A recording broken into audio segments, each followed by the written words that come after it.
ladies and gentlemen. The story you are about to hear is true. Only the names have been changed to protect the innocent. NBC brings you Dragnet.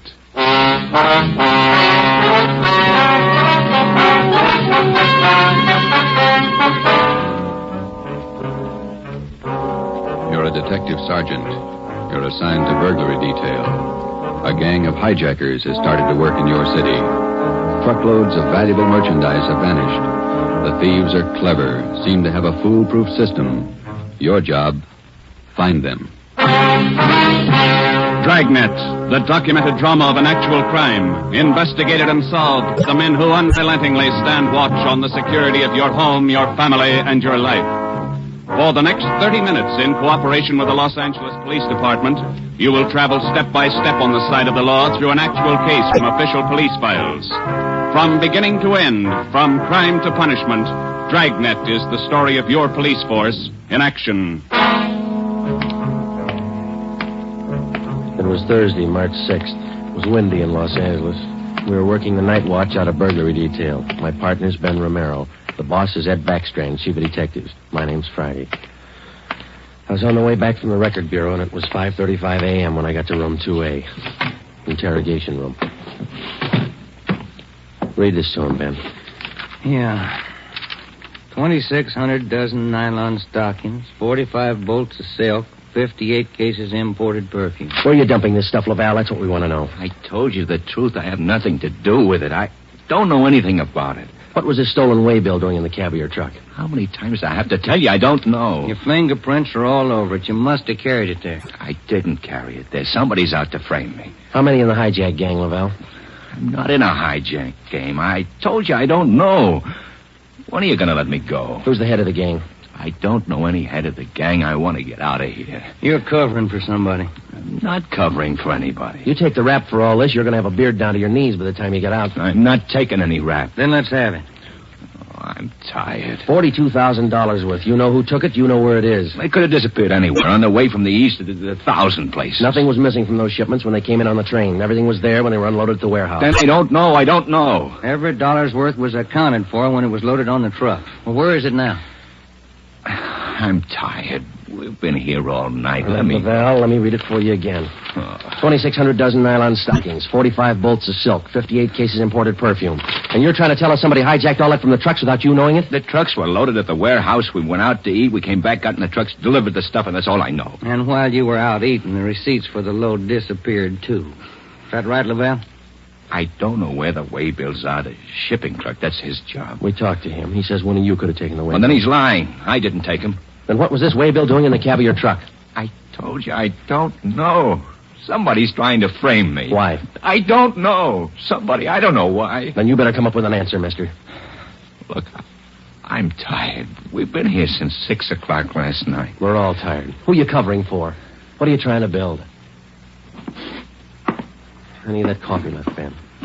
It's cold. That's all right. You want some, Laval? No.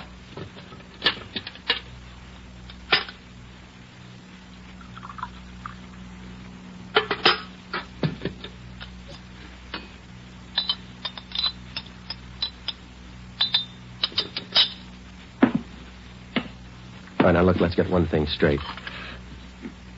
We've been here all night. We can be here all day, tomorrow, the day after that, and the day after that. Yeah. We got enough to make you on this. You know that, and we're going to stay with you to tell us the truth, everything. I've told you all I'm going to tell you. We stay here for 6 months, you got it all. This your home phone, Hillside 8321. That's right, 8321. What time's your wife get up, Laval? What do you mean? Ben, get an outside line. Yeah. You're not going to call my home. It's Hillside 8321, Ben. Outside, please. Don't do that. Don't. Not my wife. Please. All right. Ask the questions again. This time I'll give you the answers. Thomas Laval was 38 years old. He was a well-respected man in his community. Sometimes it's like that. You can question a man for hours, and he'll never give you any information. But somewhere in every man's makeup, there's a weak point. We were lucky enough to find Laval's. He told us that he would give us the locations where the hijacked goods were hidden. He told us the addresses were written on the ledge of a windowsill on the 7th floor of the Teamsters Union Hall. It was 8:30 a.m. On the 7th floor, is that right? Yeah. Do me a favor. Don't make it too big. Well, look, we have to walk through the hiring hall before we get to the elevators in the back. Yeah? These handcuffs. They'll see them, all the guys in the hall. They know me. Can't you take them off my wrists till we get in the elevator? Sorry, Laval. Well, I won't try anything, but don't make me walk in front of them with these on. Sorry. Just till we get in the elevator. Can't you do that? I don't want the guys to see me. Well, here's my overcoat, Laval. I'll drape it over your hands here, and they won't see the cuffs. There you are. Come on.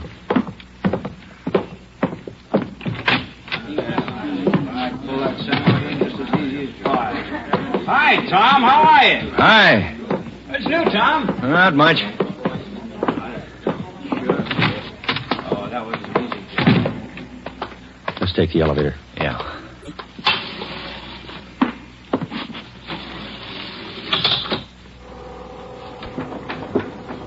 Cigarette? No, thanks. You? Yeah, okay. Thanks.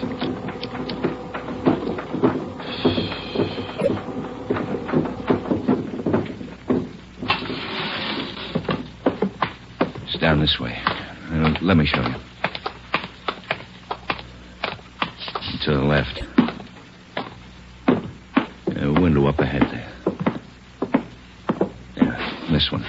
I don't see anything on the windowsill. It's on the outside. Open the window and let me check. Yeah. Let me see you. Ben, grab him. He's trying to jump. Get back here. Get back. Let go of you here. Let me go. Get him, Joe. I can't hold him. He's pulling me out. Hold on, Ben. Grab me. Joe. He's slipping. Try, Joe. Hold on. He's kicking loose. I can't hold him. Hold him, Joe. Ben!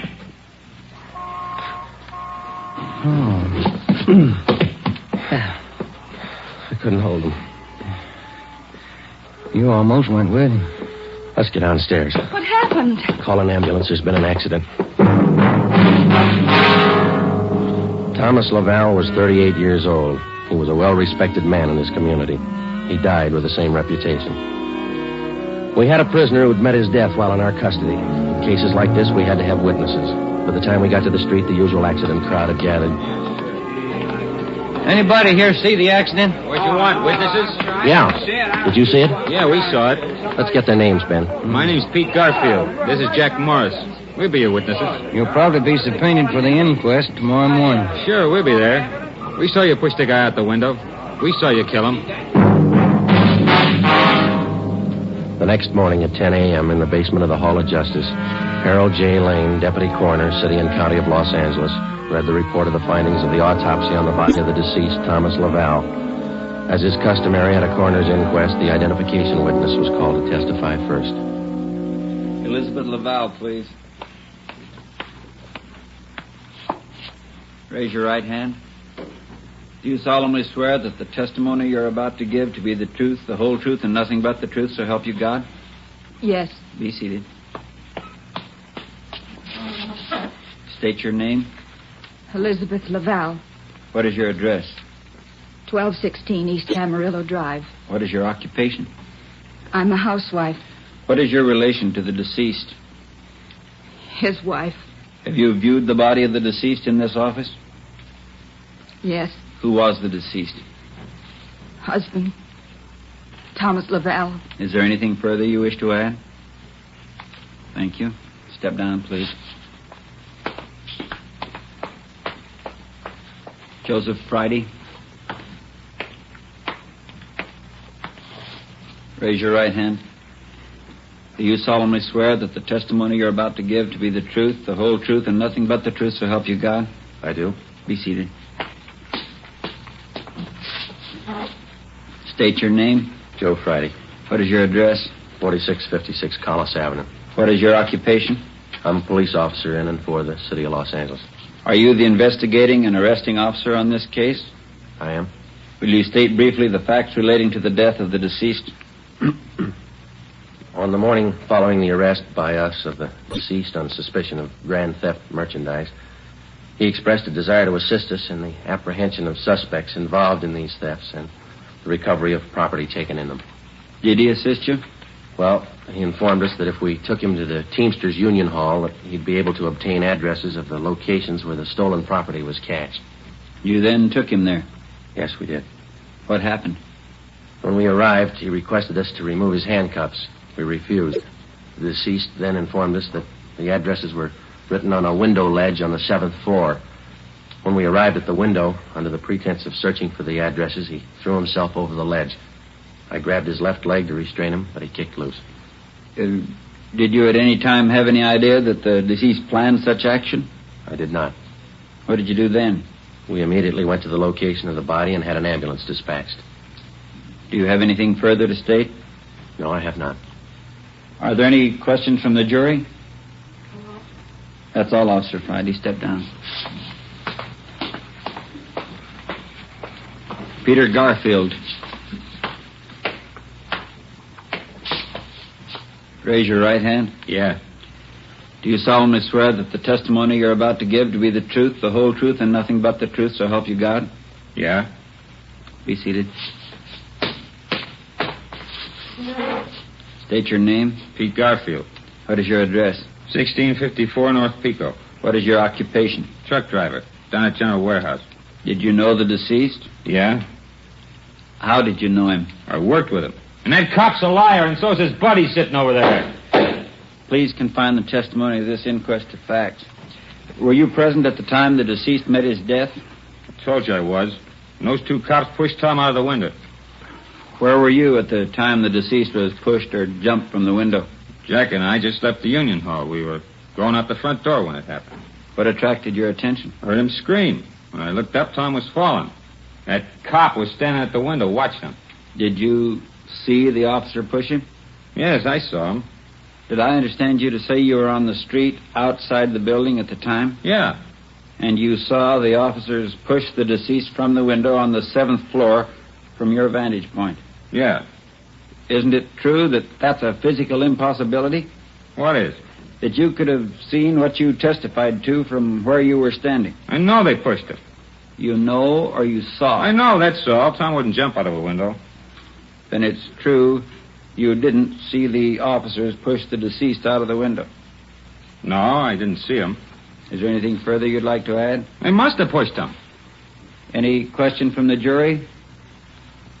That's all, Garfield. Step down. Dorothy River. Raise your right hand. Yes. Do you solemnly swear that the testimony you're about to give to be the truth, the whole truth, and nothing but the truth, so help you God? I do. Be seated. State your name. Dorothy River, What is your address?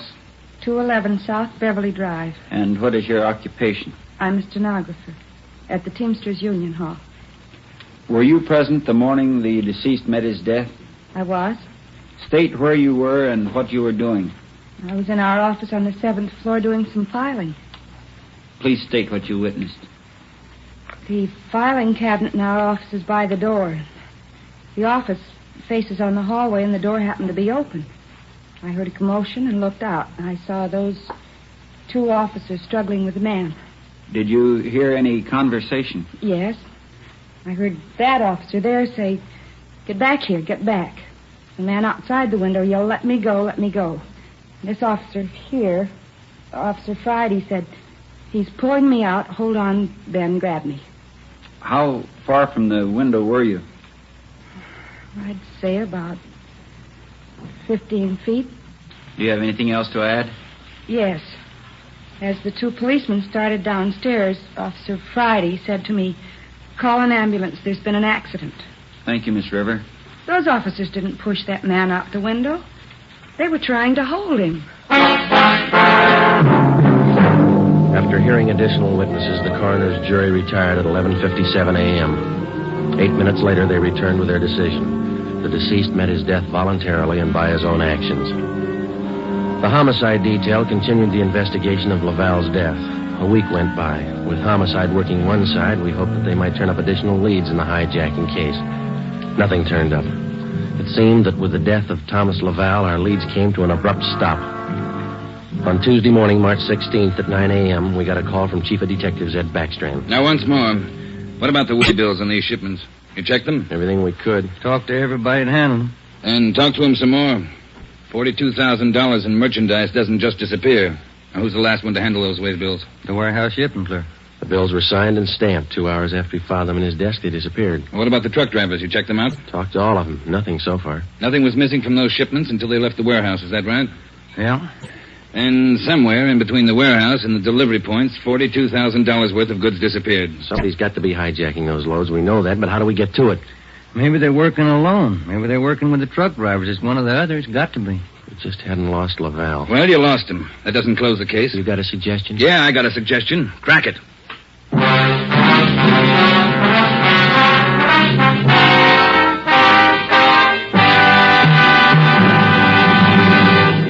You are listening to Dragnet, authentic stories from official police files. And now, an important announcement.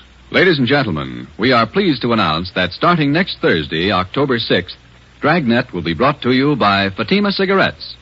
We'd like to take this opportunity to thank you, the listener, for your excellent response to our efforts in bringing you these weekly authentic presentations of actual cases from official files. Your letters are the only indications we have that Dragnet is a source of your listening pleasure. We'd like to hear from all of you. Starting next Thursday, October 6th, over most of these same NBC stations, Dragnet will be heard weekly at 10:30 p.m. Eastern Standard Time, immediately following the Supper Club. Check your newspaper for local release time.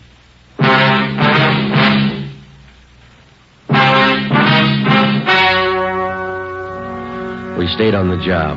Another week went by. No leads. We spent so much time at the general warehouse where the merchandise disappeared that we almost got to be a part of the crew. We got to know everybody. We made frequent visits to the Teamsters Union Hall, but got us nothing. On Wednesday, March 26th, we reported in for work at 8 a.m. Friday, Romero. Yeah, Skipper? You fooled around just long enough. They hijacked another load last night. $38,000. What outfit? Same, general warehouse. Who's your contact down there? Ray Hobart, shipping clerk. I'll hop down there right now and get the details. Right, Ed. There are 2 ways to solve this thing. Yeah? You can get those hijackers now or wait till General Warehouse goes out of business. Get on it.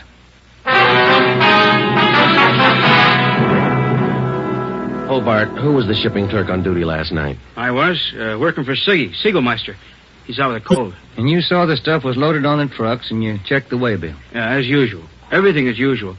Checked the trucks out at 2 a.m., went back to the office, filed the waybills.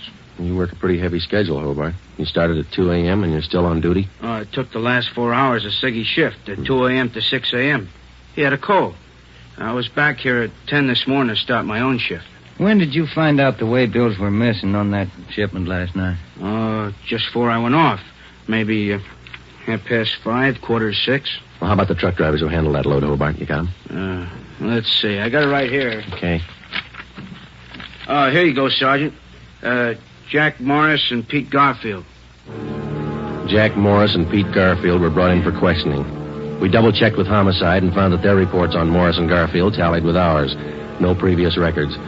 Both men had been tailed for a reasonable length of time since their testimony at the Laval inquest. Their actions failed to implicate them. 4 days after the second hijacking, we got a tip from one of our informants down in the warehouse district. He told us that a man in a gray suit had been hanging around the coffee shop next to the Teamsters Union Hall. He was peddling nylon stockings cheap. There had been other reports like this, which we had followed up, but none of them had paid off. Usually such leads didn't pay off, but we couldn't be sure. They had to be checked. At a few minutes before 5 that afternoon, we found the nylon salesman in the gray suit in the back booth of the coffee shop adjoining the Union Hall. Look, Meg. Take a look. The finest. You can't do better. 51-gauge nylon. Look good, huh? Sure do, don't they, Joe? Yeah, they do. We've been looking for you, Mac. Some of the guys in the Union Hall said that you'd be around. Sure, I saw lots of these around the hall. Truck drivers, just like you, buying them like crazy. Good deal. Sure looks like it, man. How many pair can we have? Many as you want. 4 bits a pair, you name it. You got a couple of dozen for us? Couple of dozen? No, not on me, but I can get them. Many as you want. Well, we're kind of in a hurry. Can you get them for us fast? Couple of dozen. Better make it 3 dozen, huh, Joe? Yeah, if you want. 3 dozen. Can you get them now? Couple of hours I can get them. Same quality. Want to meet me here? Oh, I don't know. We wanted them for tonight. My wife's birthday, you know. Well, maybe an hour and a half. How's that? 3 dozen, meet you here. Oh, look, Mac, maybe we're both heading the same direction. Can't we go with you and pick up the nylon? Save time for all of us. No, I don't think so. No. Can't you wait? Hour and a half? How's that? Never find a better buy. I'm sorry, Mac. I wish we had the time. Well, where do you have to go to pick up these nylons? Oh, way out. Sunset Boulevard near Fairfax. Can't you wait? I'll make it fast. Well, can't we pay you and then go out and pick them up ourselves? Huh? No. Don't work that way. No. Can't you wait here? I'll make it fast. We ought to be home now, Joe. Yeah, I'm sorry, mister. We'll have to skip it. Yeah, maybe we can pick up something on the way home, Ben. Candy or something. Wife likes candy. Now, look, fellas, I don't want to see you lose out on this deal. I'll meet you halfway. How you mean?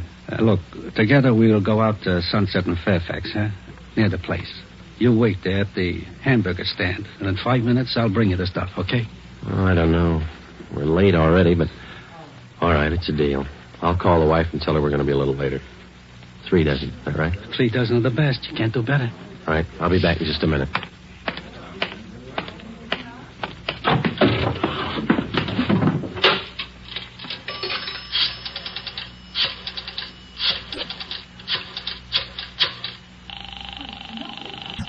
.253. 2523. Chief of Detectives Office, Chandler.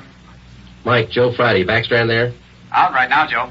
Well, then do me a favor, Chandler. Make it fast. Get a couple of men out to Sunset and Fairfax as fast as you can. Tell them to watch for Ben and me. You got that? Yeah, what else? We'll drive up in our car with another man. Ben and I will get out of the car and go in the hamburger stand. The other man will walk off. Whoever you get, tell him to follow that man. You got it? Right. All right. Just tail him. See where he goes, see what he does. Okay, Joe, right away. All set, Joe? She got dinner ready? Yeah, just about. We better hustle. Sure. Best deal in the world. Let's go. At 5 minutes to 6, we pulled up at the corner of Sunset Boulevard and Fairfax. It was almost dark. Ben and I got out of the car and started over for the hamburger stand on the corner. We caught a glimpse of Barcy and Kaplan in one of our detective cars parked in a gas station on the opposite corner. They had their eyes on our man. When the traffic signals changed, the man crossed the street and headed down Fairfax. Barcy and Kaplan waited a minute, and then they took off after him. He turned at the next corner and disappeared from sight. Ben and I ordered a cup of coffee, and we sat down to wait. At 6:30, we were still waiting. At 5 minutes to 7, I went across the street to the drugstore and called the office. Barcy and Kaplan hadn't been heard from. Their car, 105K, was not acknowledging calls. I had my call switched from communications to Backstrand's office. Well, they lost him Friday. I don't know how they lost him, but they lost him. Well, who's out there now? Sullivan and Whitney took a detail out there. They're combing the neighborhood right now. Well, how did it happen? A man just doesn't disappear into thin air. That's what I keep telling you about that stuff that's been hijacked. The search for the nylon salesman went on all that night and most of the next day. From his description, we ran a make on him. No previous record. He had disappeared completely. We were right back where we'd started from. The only thing we could do was to start backtracking, re-questioning the people at General Warehouse, the truck drivers, the shipping clerks. We kept a close check on Garfield and Morris, and we went back to the only possible lead still remaining, Mrs. Laval. She could tell us nothing more than we already knew. When we left her, we started on the neighbors for the second time around. For the rest of the day, we canvassed the immediate neighborhood. We got as many opinions of the Lavals as they had neighbors. At 3:30 that afternoon, we visited with Miss Gertrude Langster, a 50-year-old maiden lady who lived almost directly across the street from the Laval house. She'd been out of town the first time we covered the neighborhood. The old saying goes, Sergeant, there's no fool like an old fool. Oh, say, if I told you the chances I had when I was a girl. Yeah, but we just... not truck drivers like that Laval man, God rest his soul, but fine, wealthy men, bankers, lawyers. Templeton Grant, you remember him? No, ma'am. I was engaged to him once. Butterfly waist, that's what he used to call me. Well, I was slim in those days. Would you like to see some pictures of me as a girl? No, thank you, ma'am. We'd just like to ask you a few questions, that's all. Could you tell us if the Lavals had many visitors to their house in the past 6 months or so? Oh, no. Funniest thing, I am the nosy type, Sergeant. I like to know everything that goes on around my neighborhood, and you can take my word for it, the Lavals never had visitors. You know, Sergeant Friday, you remind me of a young man I used to be engaged to just a few years ago. Yes, Miss Langston. Now, would you tell us, please, did you have any reason to think that there was something little out of the ordinary about the Laval? Oh, little out of the ordinary, he says, but my dear man, yes.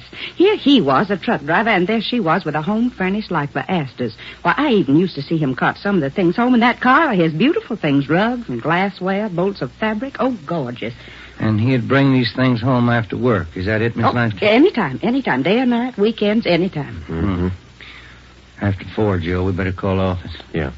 Are you sure of all that you've told us, Miss Langster? Sure. Oh, my dear man, of course I'm sure. I watched him week after week.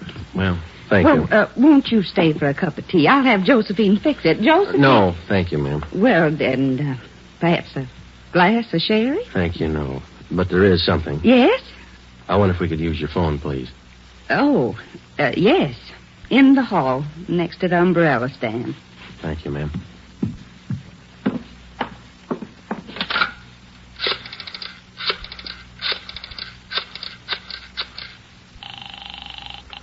City Hall. 2523. 2523. Backstrand. Friday, Ed. Nothing much here. Well, there's something here. Barcy and Kaplan just called. Pete Garfield left his house half an hour ago. Then he picked up Morris. What's so unusual about that? Nothing, except the guy driving the car is the little man in the gray suit, the nylon salesman. Barcy and Kaplan are tailing him. Where are they now? Headed north out Riverside Drive. There's nothing out there but a golf course and a lot of riding stables. I don't care what they do for recreation. Go get them. With red light and siren, it took us 12 minutes to pick up Barcy and Kaplan on Riverside Drive. At 4:23 p.m., we pulled up in front of the Blue Pony riding stables. Barcy and Kaplan's car was overturned just beyond the driveway leading up to the riding academy. Kaplan's hurt. I called an ambulance. They rammed us. What kind of a car are they in? They switched. They're driving a 12-ton Bulldog semi. Which way they head? Going north. Got a 3-minute lead on you. Pneumatic commercial. Adam 653. Let's go, Ben.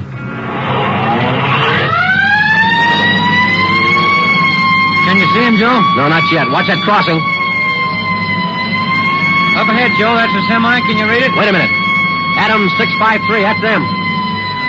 Took a right on Lancashire. Don't lose them. They're pushing that semi too hard. Look at that trailer sway. They'll have to stay on Lancashire. They're going too fast to turn now. Traffic's closing in up ahead of them. They better not turn. That's what they're doing. Look at that trailer whip. They're going over. Into that front.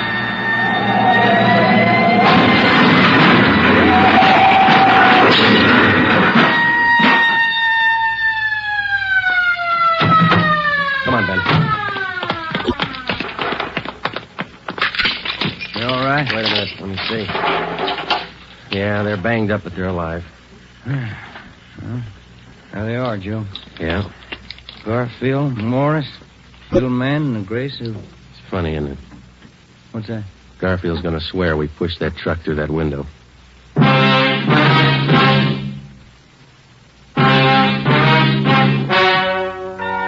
The story you have just heard is true. Only the names were changed to protect the innocent.